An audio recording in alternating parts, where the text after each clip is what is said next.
Bang, melihat konflik terkait Yaimin dan Sahara, mungkin tanggapan dari abang sendiri bagaimana bang?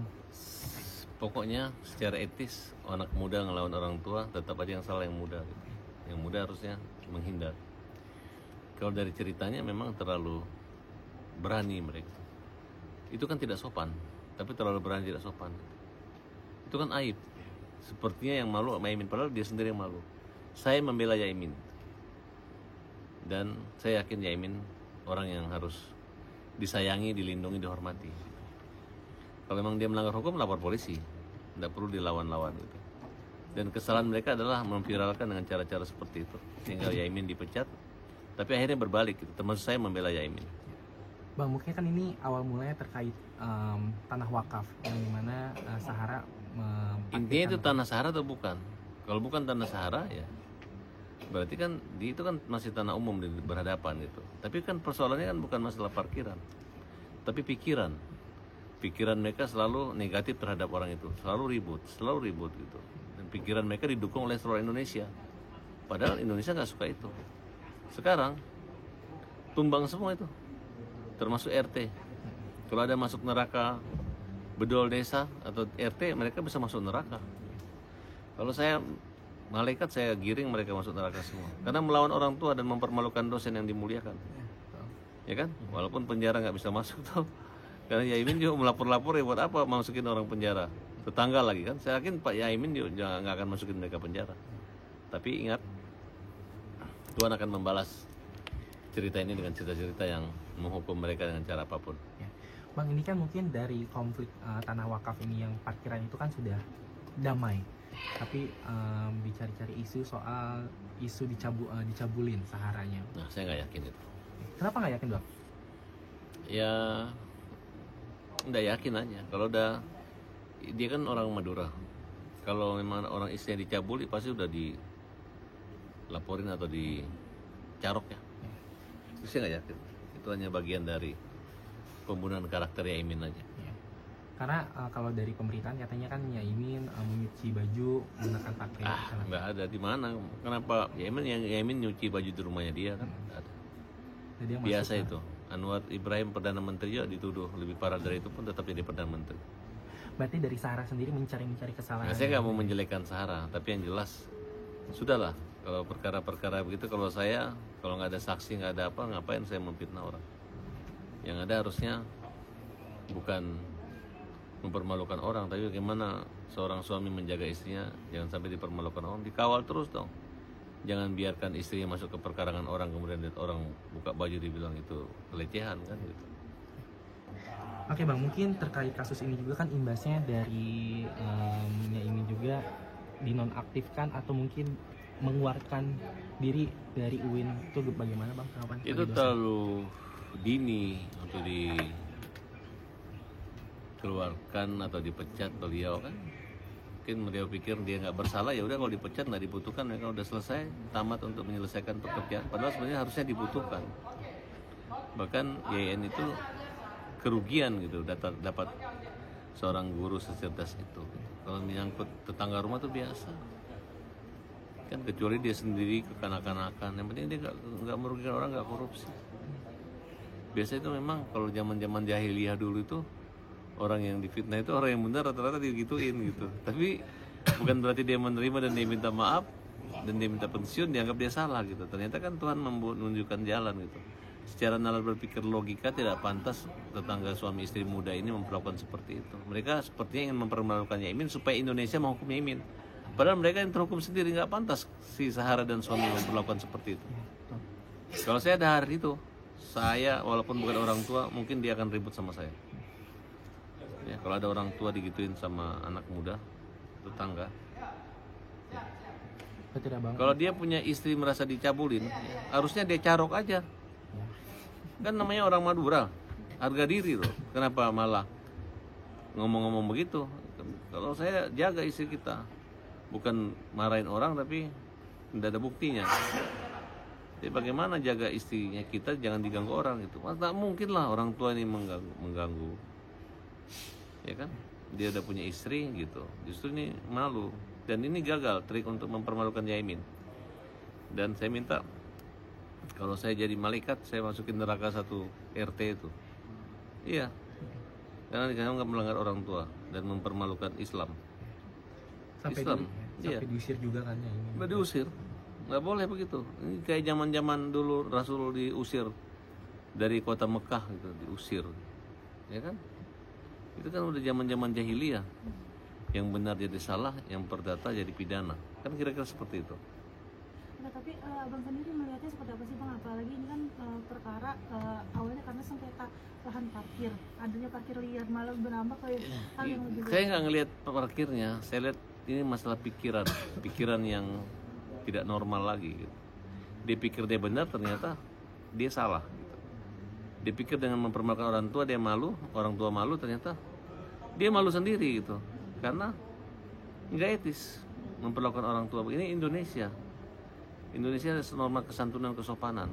Kalian main di media sosial mempermalukan aja udah pidana, apalagi mengusir orang, kan kira-kira seperti itu.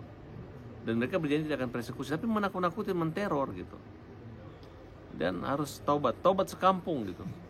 Termasuk wali kotanya juga harus bertobat, minta maaf Pak Yaimin gitu. Baru saya maafkan juga. Saya enggak, sekarang kalaupun Pak Yaimin maaf, saya nggak maafin. Saya nggak suka ngeliat seperti itu. Di Jakarta nggak ada yang kayak gitu, ya. Saya ingatkan orang-orang nggak ada lagi nih bicara benar salah. Kalau memang salah laporkan dia, jangan dipermalukan dia, jangan dipermalukan. Bang, berarti dari abang sendiri setuju kalau seandainya Yaimin untuk membawa ke ranah hukum ya bang? Nggak usah dihukum lagi, sudah nggak usah, yang penting stop aja gitu. Ngapain juga kita memenjarain tetangga? Saya akan nasihatin Yaimin, nggak usah lagi ya Pak Yaimin. Kalau dia mau laporin, biar aja dia laporin. Yang penting Yaimin sekarang udah dihormati orang lagi, udah malu yang mecatnya itu, ya. Banyak yang mau terima Yaimin, ya. Banyak. Gitu. Yaimin jadi terkenal, diangkat derajatnya Yaimin, diangkat juga. Banyak orang enak digituin kan, dituduh cabul tapi ternyata mulia kan gitu. kemarin juga abang sempat mengatakan bahwa akan memberikan bantuan hukum juga kepada Ya Yaimin saya dan kan juga dengan saya ngomong begini gimana pun tuh, saya Bang? membantu gitu. Dengan saya ngomong aja nggak perlu Yaimin ketemu saya kan saya membantu beliau gitu. Omongan saya kan orang dengar, kan orang kan pada nunggu aparat ngomong apa. Saya berpikir ya orang tua. Kalau orang tua itu ya lewat sopan. Ini kan norma sosial, norma susila. Ya kalau memang Pak Yaimin di rumahnya buka baju ya jangan lewat situ. Kecuali dia telanjang di rumah orang di tengah jalan. Kalau di rumah dia kan itu urusannya dia. Saya juga biasa pakai celana dalam. Pas lewat kamar mandi saya bilang sama yang lewat, jangan lihat sini, yang lihat buta. Padahal belum tentu orang lihat gitu kan. Biasa kalau kencing di pinggir jalan mobil kan ada teman-teman, jangan lihat sini, yang lihat buta gitu. Apakah cabul? Itu kan situasi-situasi kita, kecuali ngeliatin burung. Ini kan tidak, memang kan orang biasanya ditutup pintu ya gitu kan gitu. Dan menurut saya orang yang tidak bisa menutup aib keluarganya, ini kan media sosial loh, di live loh. Saya pikir jangan-jangan dia hanya tujuan ekonomis, mungkin mencari viewers juga, tapi akhirnya jadi sengsara. Saya yakin Yaimin akan dapat hati dan dapat dukungan seluruh Indonesia, dan pasangan Sahara itu akan menyesal dan mereka akan jadi catatan sejarah bahwa mereka adalah orang yang gagal menjalin hubungan pertetanggaan. Termasuk dukungan dari abang sendiri bang ya? Saya pasang badan buat Yaimin. Apapun yang terjadi, Yaimin itu adalah orang tua yang harus kita bela. Nggak perlu Yaimin ketemu saya, nggak perlu tanda tangan kuasa jadi lawyer segala macam, saya bela. Dan saya yakin pembelaan saya nanti akan mendapat dukungan juga, orang akan senang kita membela. Karena para Abbas pembela kaum benar, pembela kaum lemah. Nggak pernah saya bela orang yang aneh-aneh. Justru orang yang aneh dibuat, orang yang salah, yang dibenci orang, jadi saya membela. Orang jadi menyadari bahwa sebenarnya apa yang saya bela itu logis dan patut dibela. Akankah juga membantu untuk melakukan somasi juga bang atau seperti apa? Ya, saya somasi lah, saya mewakili Yaimin, saya somasi mereka. Minta maaf cepat kalau perlu cium kakinya Yaimin, ya kan? Baru saya percaya kalian orang baik. Tapi kalau tidak, tetap aja kalian adalah penjahat-penjahat yang harus kita lawan, yang harus masuk neraka. Itu aja. Ini lawan kiai loh. Bang, tapi Yaimin sendiri sempat mengatakan juga terima kasih terhadap support dari abang. Halo Yaimin, semangat terus. Saya yakin Yaimin orang baik, ibu orang baik, orang sabar. Ya, sesungguhnya manusia dalam kerugian kecuali mereka yang beriman dan beramal saleh, yang saling mengingatkan dengan kebenaran dan kesabaran. Yaimin adalah orang sabar. Dari Yaimin kita harus belajar sabar. Orang jenaka, orang baik, dan orang yang tulus. Dipecat aja bilang terima kasih, mohon diri, ya kan? Dan akhirnya sekarang kan Yaimin dibela kan, banyak kok bercanda. Biasa itu Yaimin, tenang aja. Yaimin adalah orang baik, pasti Tuhan kirim, termasuk kirim Farhad Abbas untuk membela Yaimin. Bang, ini kan dengan kemunculan dari Sahara sendiri yang waktu itu sempat diajak. Sarah, kamu makin melawan, suami kalian makin melawan, kalian makin kalah, dan kalian makin salah. Tapi dengan munculnya Sahara, timbulnya pro kontra nih Bang. Ketika Sahara akan klarifikasi, gimana nih Bang? Mungkin melihatnya adanya pro kontra, ada yang Mumpung setuju kalian beliau klarifikasi. nggak usah, udah minta maaf aja. Salah benar itu urusan Tuhan. Yang penting mulai sekarang jangan lagi ribut, jangan lagi macam-macam. Saya nggak menyarankan kau di penjara. Saya cuma menyarankan semua di penjara.